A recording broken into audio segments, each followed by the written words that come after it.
Welcome back to the Crochet Chronicles, my friends at yarnspirations.com. We have 4 videos in one today. There are 4 videos that are exactly this video, and it is either the granite stitch, the moss stitch, the linen stitch, or the woven stitch.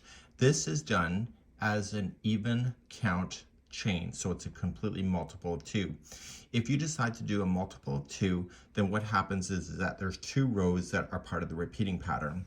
The other video that we have is the same stitch, but in multiples of 2 plus 1, and that one is technically easier. The difference between this one and the other one, though, is that this one will have an even side edge of everything being matched on the side, where the other one does not, and it depends on your application. So for clothing, you may prefer this stitch over the other one. So let's begin and start to show you how. So let's do this stitch. The multiple is only 2, so just go 1, 2, 1, 2, and 1, 2, and 1, 2, 1, 2, and 1, 2. You could just do an even number as well.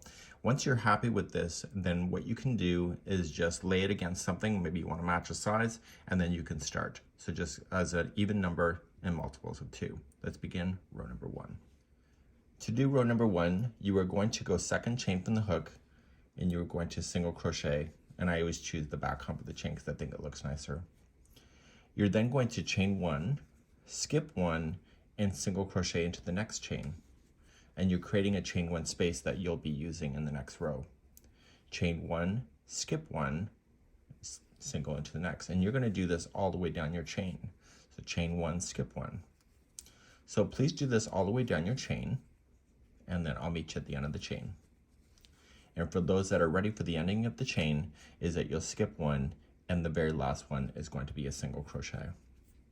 So this is getting ourselves set up, and now the next 2 rows are going to be the repeat for the whole thing. So let's turn our work and do that. Let's begin row number 2. So you notice that you have a single crochet in here, and then you have a space.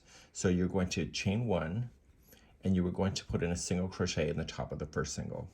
So that's going to always keep your edge looking solid. This space here is the next stitch. I need you to also put in a single crochet there. And now you're going to begin the jumping process. So chain 1, skip the next single, and just use your fingers and ply it open, and you'll get the next chain 1 space. So you're only going to play with the chain 1 spaces and then just using those, but make sure you chain 1 before you go into any of those spaces to provide another space that you'll use coming up. So chain 1, skip 1, go into the space. And in this row, it's slightly different on the edge. So just put me on pause. And then for those that are continually ready, then once you have this one, chain 1, you're going to go into the space before the last one, single crochet, and then single crochet right directly into the next one.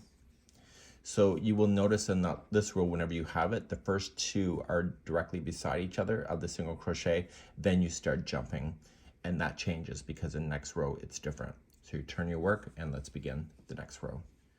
To do the next row, you're going to chain 1, and you'll single into the first. So you have to make a decision.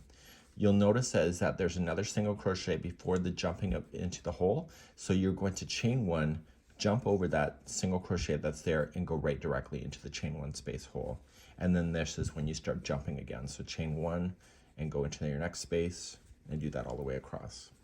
So on this row, we're pretty much jumping all the way right from the beginning, where the other row we always have a stagger. Okay, so chain 1, skip the second last single crochet, and then just single into the last. And so this is a 2-row repeat. So to start the next one, when you start, you're going to chain 1, you'll single into the first, you have to single into the chain 1 space, and then you start jumping. So chain 1, and then start jumping into the spaces. So as long as you can identify how you're starting each of the rows, it becomes quite easy to do. This is used in a lot of clothing, for example. And the only time you really can't use this, let me just finish the last one here, single into the last. The only time you really can't use this stitch is when it's in a sampler. This stitch tends to have a different compression, and so therefore, even though it looks like it's evenly spaced, another stitch may not be as equally spaced as that, and I always find when I use this in a stitch sampler, it always causes the sampler to buckle. So that's just something that you have to consider. So you just keep doing this 2-row repeat until the cows come home. Hopefully you enjoy, and I'll see you soon.